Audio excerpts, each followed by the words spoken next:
قرآن کا نزول مسلسل ہو رہا ہے، قرآن باقاعدہ نازل ہو، 13 سال مکے میں قرآن نازل ہوتا رہا، 10 سال مدینے میں قرآن باقاعدہ نازل ہوتا رہا.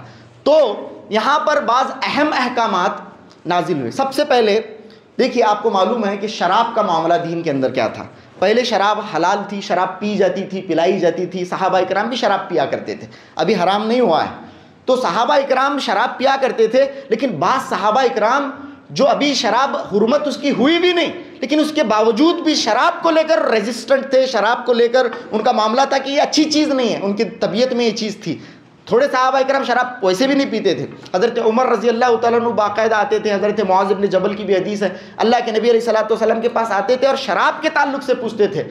تو اللہ رب العالمین کو معلوم تھا شراب ان کی گھٹیوں میں پڑی ہوئی ہے. جس طرح سے آج ہمارے معاشرے کے اندر شربت پینے کو، پانی پینے کو، چائے پینے کو، کافی پینے کو معیوب نہیں سمجھا جاتا ہے، اس طرح سے اس معاشرے کے اندر چھوٹے بڑے کا، بچے کا، کسی کا بھی، نوجوانوں کا خاص طور سے شراب پینے کو معیوب نہیں سمجھا جاتا تھا. یہ معاملہ تھا. شراب اتنی زیادہ عام تھی، اچانک سا اگر شراب کو حرام کر دیا جاتا تو یہ اچھی چیز نہیں تھی. اسی لیے اللہ رب العالمین کی حکمت دیکھیں، اللہ رب العالمین نے شراب کو سٹیپ وائز، گریجولی، بتدریج اللہ رب العالمین نے شراب کو حرام کیا. حضرت معاذ بن جبل اور حضرت عمر فاروق اللہ کے نبی کے پاس شراب کو لے کر پوچھنے لگے، شراب کو لے کر پوچھنے لگے، جوئے کے بارے میں پوچھنے لگے. تو اللہ رب العالمین نے قرآن مجید کے اندر فرمایا، یسألونک عن الخمر والمیسر، اے نبی صلی اللہ علیہ وسلم، یہ آپ کو شراب اور جوئے کے بارے میں پوچھتے ہیں.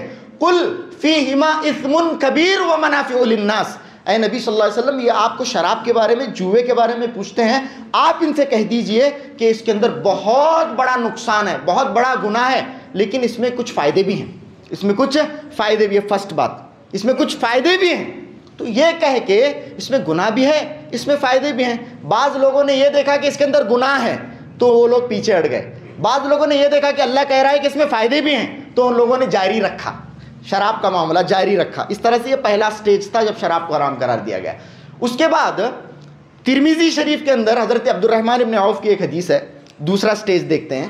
ترمذی شریف میں حضرت عبد الرحمن ابن عوف رضی اللہ تعالیٰ عنہ کہتے ہیں کہ انہوں نے ایک دعوت کی، ایک دعوت، اس کے اندر حضرت علی بھی ہے رضی اللہ تعالیٰ عنہ، دعوت وغیرہ. حضرت عبد الرحمن ابن عوف رضی اللہ تعالیٰ عنہ مالدار آدمی تھے، دعوت ہوئی، حضرت علی وغیرہ آئے، کھانا وغیرہ کھایا. کھانے میں شراب بھی تھی، یعنی شراب بھی اس محفل میں پیش کی گئی، تو شراب بھی پی، سب لوگوں نے شراب پی. نماز کا وقت آیا، حضرت الصلاۃ، نماز کا وقت آیا تو حضرت علی کہتے ہیں فقدمونی، تو صحابہ نے، حضرت علی کا مقام مسلم تھا، تو صحابہ اکرام نے حضرت علی کو نماز پڑھانے کے لیے آگے بڑھایا. شراب پیے ہوئے تھے اس وقت.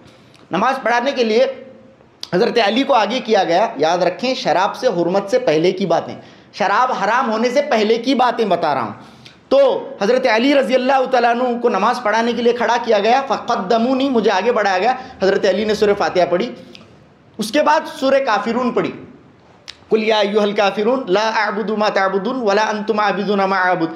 تو یہ حضرت علی رضی اللہ تعالیٰ عنہ نے پڑھی، قل یا ایھا الکافرون لا اعبد ما تعبدون ونحن نعبد ما تعبدون، کہا حضرت علی نے.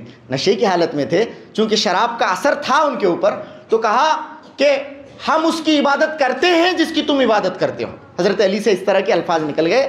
ترمذی شریف کی صحیح حدیث بتا رہا ہوں، وَنَحْنُ نَعْبُدُ مَا تَعْبُدُونَ، ہم اس کی عبادت کرتے ہیں جس کی تم عبادت کرتے ہو. حضرت علی رضی اللہ تعالیٰ عنہ کے زبان سے اس طرح کے الفاظ نکل گئے. اور ویسے بھی یاد ہوگا آپ کو، جتنے بھی بچے ہیں سب لوگوں نے بچپن میں جب سورہ کافرون یاد کیے تو تھوڑا مشکل ہوا ہے، سب کو تھوڑا مشکل ہوتا تھا سورہ کافرون حفظ کرتے ہوئے. قل یا ایھا الکافرون لا اعبد ما تعبدون ولا انتم عابدون ما اعبد ولا انا عابد ما عبدتم ولا انتم عابدون ما اعبد. اس طرح سے الفاظ آگے پیچھے ہوتے ہیں تو تھوڑا مشکل ہوتا ہے سورہ کافرون یاد کرتے ہوئے بچوں کو.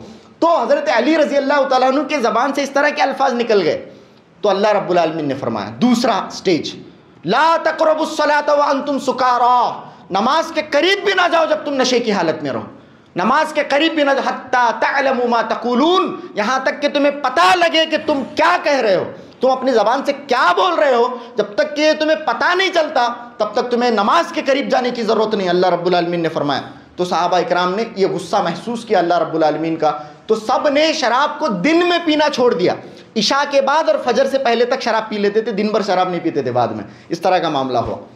لیکن یہ جو دور ہے غزوہ بنو نذیر کے بعد، غزوہ احد، اور یہ جو دور ہے، اس دور میں آخر کار اللہ رب العالمین نے دو ٹوک طور پر کیٹیگوریکلی شراب کو حرام کرتے ہوئے آیت قرآن مجید کے اندر نازل فرمائی، یا ایھا الذین آمنوا، شراب اور جوا خاص طور سے، انما الخمر والمیسر والانصاب والازلام رجس من عمل الشیطان فاجتنبوہ لعلکم تفلحون۔ اللہ رب العالمین نے بہت سٹرانگ انداز میں، بڑے ہی سخت لہجے میں اللہ رب العالمین نے اسے حرام کیا، نہ کہ صرف یہ کہ حرام قرار دیا بلکہ یہ کہا کہ یہ گندے ناپاک کام ہے، اور یہ کہا کہ یہ شیطانی عمل ہے۔ اللہ رب العالمین نے پوری طرح سے شراب کو حرام کر دیا۔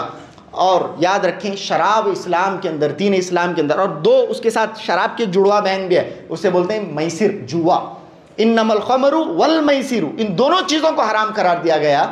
اور بڑی بدقسمتی کے ساتھ، بڑے افسوس کے ساتھ آج ہمارے معاشرے کے اندر یہ دونوں چیزیں نوجوان نسل کے اندر خاص طور سے شراب اور جوا عام ہیں۔ ایک نظر آتا ہے ایک بہت بڑی سیگمنٹ آف دا سوسائٹی ایسا ہے کہ وہ شراب بھی پیتا ہے، ہاں، لیکن اللہ کے نبی صلی اللہ علیہ وسلم کے اس حدیث کے مطابق آپ صلی اللہ علیہ وسلم نے فرمایا تھا لَيَشْرَبَنَّ نَاسٌ مِّنْ أُمَّتِ الْخَمْرَ يُسَمُّونَهَا بِغَيْرِ اسْمِهَا۔ کیا بات ہے، اللہ کے نبی کی باتیں، سبحان اللہ۔ آپ نے فرمایا کہ میری امت میں ایک ایسا وقت آئے گا لَيَشْرَبَنَّ نَاسٌ مِّنْ أُمَّتِ الْخَمْرَ، میری امت کے لوگ شراب پئیں گے، لیکن ہاں وہ ڈائریکٹلی شراب نہیں پئیں گے بلکہ شراب کے نام بدل کر پئیں گے۔ شراب پئیں گے، بالکل نشہ بھی کریں گے لیکن اس کا نام دوسرا دیں گے، یسمونہا بغیر اسمہا، شراب پئیں گے لیکن شراب کو دوسرے نام۔ آج ہمارے معاشرے کے اندر یاد رکھیں اس طرح کے بہت سارے انٹاکسیکنٹس، بہت ساری منشیات، شراب کی چیزیں دخول کر رہی ہیں لیکن اسے شراب نہیں کہا جا رہا ہے، لیکن دوسرے ناموں سے، لیکن مقصد وہی حاصل ہو رہا ہے، نشہ حاصل ہو رہا ہے، عقل اور انسان اپنے جسم کے اندر عجیب قسم کا ولولہ محسوس کر رہا ہے ایسی چیزیں پینے کے بعد۔ تو ان سارے مشتبہ چیزوں سے بھی بچنے کی ضرورت ہے۔ بعد میں بیئر آیا، شراب تھی، نہیں یہ شراب نہیں ہے، یہ بیئر ہے۔ بعد میں نان الکوہلک بیئر کا بھی کانسیپٹ لوگ دینے لگ گئے۔ اس طرح کے معاملات ہیں، بچنے کی ضرورت ہے۔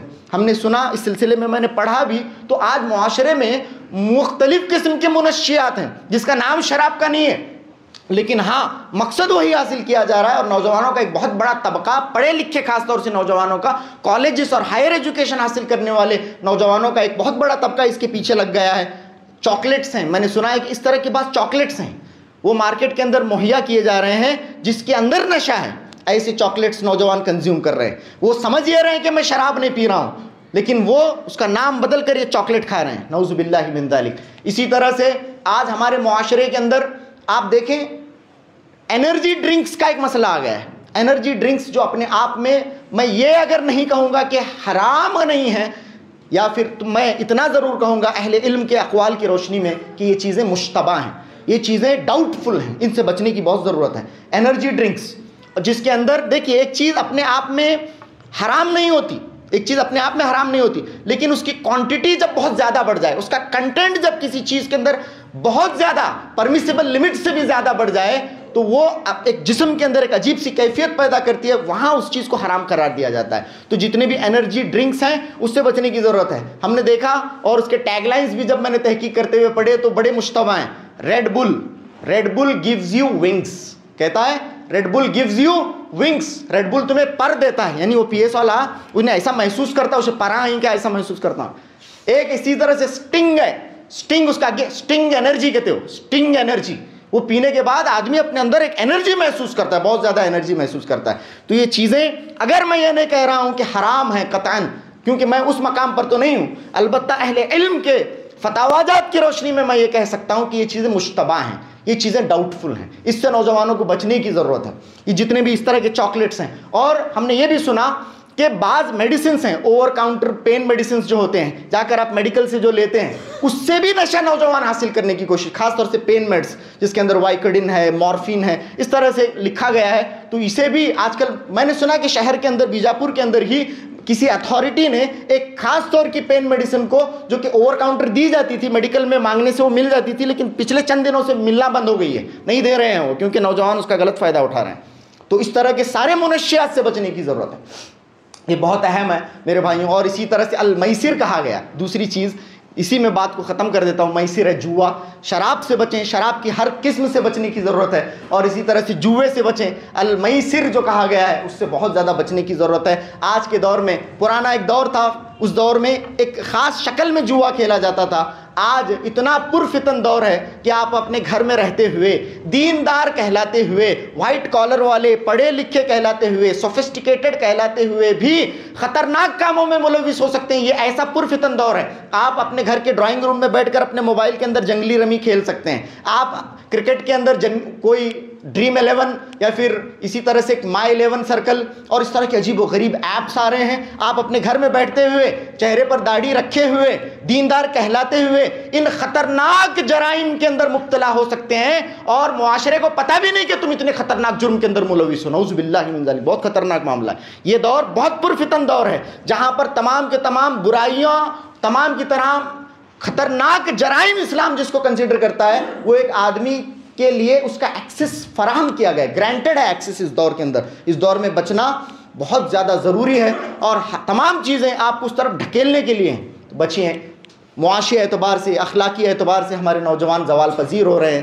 میں نے اپنے معاشرے کے اندر اطراف و اکناف میں سے بہت سارے نوجوانوں کو دیکھا ہے, دیکھتے دیکھتے 20 لاکھ قرض, دیکھتے دیکھتے 25 لاکھ قرض, 30 لاکھ قرض کے معاملے ہم نے دیکھے ہیں.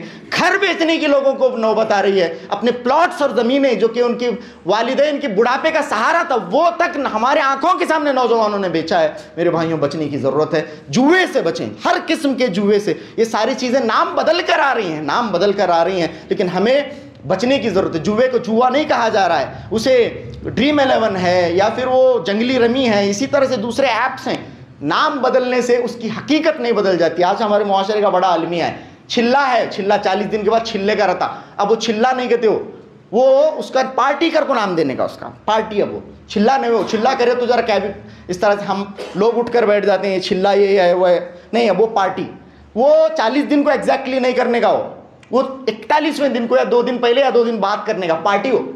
اسی طرح سے برتھ ڈے ہے, نہیں برتھ ڈے کے دن کیا ہے, برتھ ڈے وہ سب ہمیں نہیں والا, کیک تو ہمیں کاٹ رہے نہیں, لیکن اس دن بچہ پیدا ہوا تھا. اسی طرح سے گھر کے اندر ایک تقریب ہے, کچھ سویٹس بنائے گئے ہیں.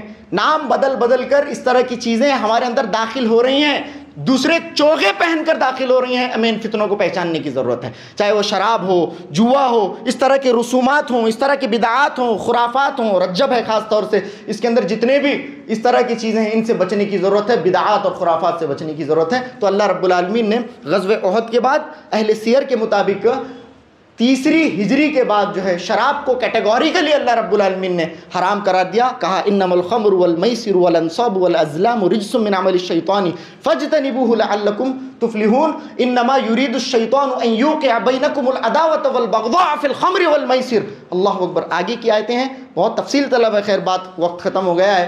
آگے آپ جا کر سورہ مائدہ کی ان آیتوں کا مطالعہ کریں اور تفاسیر ٹٹولیں تو آپ کو معلوم ہوگا کہ یہ کتنے سنگین گناہ ہیں, اور شیطان نے ان چیزوں کو حربے کے طور پر استعمال کیا ہوا ہے ہمارے معاشرے کے اندر بدامنی لانے کے لیے. اللہ اکبر. تو اللہ رب العالمین سے آخر میں دعا ہے کہ اللہ رب العالمین سیرت طیبہ کے ان حسین نقوش پر ہمیں عمل پیرا ہونے کی توفیق عطا فرمائے. اللہ رب العالمین معاشرے کے اندر پھیلے ہوئے ان جرائم سے ہمیں اجتناب کرنے کی توفیق عطا فرمائے. ہمیں اللہ رب العالمین دعوت حق کا فریضہ انجام دیتے ہوئے ہمارے معاشرے میں پھیلی ہوئی ان تمام برائیوں کو روکنے والا بنائے, اور اللہ رب العالمین ہمیں اپنے دامن کو پاک رکھتے ہوئے حیات طیبہ گزارنے کی اللہ رب العالمین توفیق و سعادت نصیب فرمائے. وآخر دعوانا ان الحمد للہ رب العالمین وصلی اللہ علی نبینا محمد وآلہ وصحبہ وسلم تسلیما کثیرا.